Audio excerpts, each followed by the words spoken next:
بسم اللہ الرحمن الرحیم۔ السلام علیکم۔ بہت دنوں کے بعد آج میں حاضر ہوں اردو ادب کے ساتھ۔ آپ سبھی لوگ جانتے ہیں کہ اردو ادب کو دو حصوں میں بانٹا گیا ہے، ایک نظم اور ایک نثر۔ آج نظم کے بارے میں ہم کچھ گفتگو کریں گے۔ نظم منظم کلام کا نام ہے۔ نظم کے معنی پیرونا کے ہیں۔ یہ شاعری میں خاص اہمیت رکھتی ہے۔ یہ ایک وسیع اصطلاح ہے۔ اس کی بے شمار اقسام ہے۔ نظم کی اقسام بلحاظ موضوع۔ نظم کی موضوع کے لحاظ سے 9 اقسام ہیں، جن میں درج ذیل شامل ہیں۔ حمد، وہ نظم جس میں اللہ تعالیٰ کی تعریف کی جائے، اللہ کی صفات، اس کی عظمت کا ذکر کیا گیا ہو۔ یہ نظم کسی بھی حیت میں ہو سکتی ہے۔ اس کی خصوصیات میں یہ باتیں شامل ہیں کہ حمد رسمی نہ ہو، بلکہ یہ عشق الہی میں ڈوب کر لکھی جائے۔ ہر لفظ ادب و احترام سے بھرا ہوا ہو، شاعر کا لہجہ عاجزانہ ہو، زبان پاکیزہ اور شستہ و بلیغ الفاظ والی استعمال کرتا ہو۔ آخری اشعار میں مغفرت اور امت کی بھلائی کے لیے دعا کی گئی ہو۔ نعت، یہ بھی نظم کی ایک اہم قسم ہے۔ اس میں حضور صلی اللہ علیہ وسلم کی ذات، صفات اور اخلاق کی تعریف کی جائے، وہ نعت کہلاتی ہے۔ موضوع کی وسعت کے پیش نظر کسی بھی حیت میں لکھی جا سکتی ہے۔ نعت کے لیے چند صفات کا ہونا لازمی ہے۔ حمد اور نعت کے درمیان حد فاصل ہونا ضروری ہے۔ نعت عشق رسول میں ڈوب کر لکھی جائے، زبان پاکیزہ اور الفاظ آپ کے مرتبے کے مطابق ہوں، لہجے میں عقیدت اور محبت ہو، نعت پرسوز اور پرتاثیر ہو۔ غزل عربی زبان کا لفظ ہے۔ اس کے معنی عورتوں کی باتیں کرنا یا پھر عورتوں کے متعلق باتیں کرنا کے ہیں۔ اس میں شاعر حضرات اپنے دل کی باتیں شاعری کے ذریعے بیان کرتے ہیں۔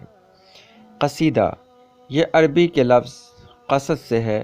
قصد سے مراد مشق ہے، جس کے معنی ارادہ کے ہیں۔ چونکہ قصیدے میں شاعر ارادتاً کسی شخص کی تعریف و توصیف میں اشعار کہتا ہے، جو جسم میں اشعار کہتا ہے، اس لیے اسے قصیدہ کہتے ہیں۔ اس کے دوسرے معنی مغز کے ہیں۔ یہ دیگر اصناف میں وہی حیثیت رکھتا ہے جو جسم میں دیگر اعضاء کے ساتھ مغز کو حاصل ہے۔ اس کے اجزاء ترکیبی یہ ہیں: مطلع، تشبیب، گریز، مدح، حسن طلب اور دعا۔ مرثیہ عربی زبان کے لفظ رثا سے مشتق ہے، جس کے لغوی معنی مرنے والے کی تعریف اور توصیف کے ہیں۔ اصطلاح میں اس صنف سخن کو کہتے ہیں جس میں مرنے والے کی تعریف کی جائے۔ عربی کی قدیم شاعری میں شعراء اپنے عزیزوں کے مرثیے کہتے تھے۔ دکن میں اس کا آغاز ہوا۔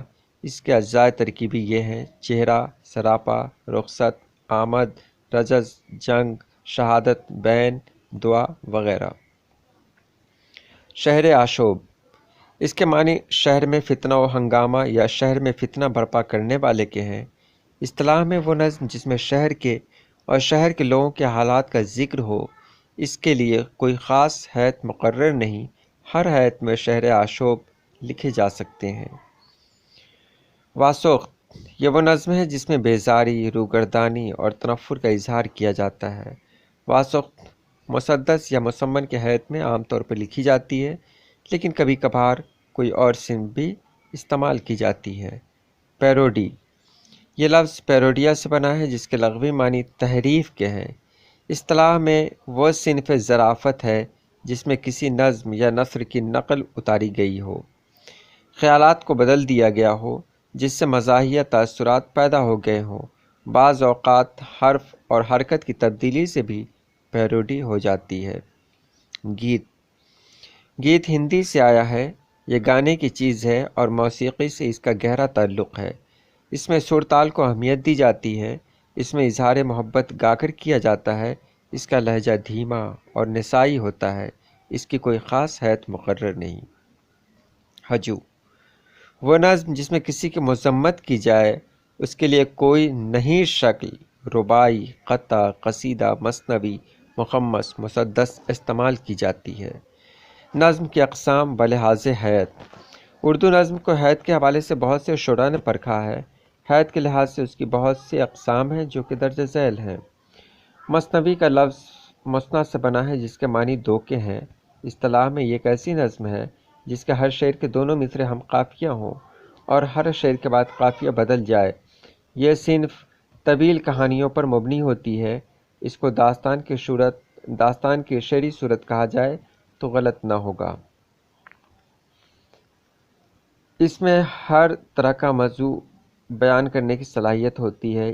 اس کے اجزاء ترکیبی یہ ہیں: ربط و تسلسل، حسن ترتیب، وضاحت بیان، جزیات نگاری، کردار، سچائی، فطری پن، زبان و بیان وغیرہ شامل ہیں۔ فرد: کسی بھی شاعر کا ایک ایسا شعر ہوتا ہے جو کسی بھی نظم یا غزل کا حصہ نہیں ہوتا، فرد کہلاتا ہے۔ دوہا: یہ دو مصروں پر مبنی ایسی چھوٹی نظم ہوتی ہے جس میں مکمل موضوع بیان کر دیا جاتا ہے۔ یہ غزل کے مطلع کی طرح ہم قافیہ ہوتی ہے۔ مثلث: وہ نظم جس کا ہر بند 3 مصروں پر مشتمل ہو۔ مصروں کے قافیہ اور ردیف کی ترتیب شاعر کی مرضی پر منحصر ہوتی ہے۔ رباعی: رباعی کے معنی ربع یعنی 4 کے ہیں۔ اس کے 4 مصروں میں ایک مکمل مضمون ادا کیا جاتا ہے۔ اس کے پہلے، دوسرے اور چوتھے مصرے آپس میں ہم قافیہ و ہم ردیف ہوتے ہیں۔ قافیہ کی پابندی لازمی ہوتی ہے۔ قطع: اس کے لغوی معنی ٹکڑا کے ہیں۔ اس نظم کو کہا جاتا ہے جس میں کسی خیال یا واقعے کو مسلسل بیان کیا جاتا ہے۔ اس میں مطلع ہونا ضروری نہیں۔ اس میں ہر شعر میں قافیہ اور ردیف کی پابندی لازمی ہوتی ہے۔ موضوع کی اس میں کوئی قید نہیں ہوتی۔ قطع کم از کم 2 شعروں کا ہوتا ہے۔ مخمس: جس نظم کے تمام بند 5 مصروں پر مشتمل ہوں وہ مخمس کہلاتی ہے۔ اس کی 2 صورتیں ہیں۔ مسدس: وہ نظم جس کا ہر بند 6 مصروں پر مشتمل ہوتا ہے۔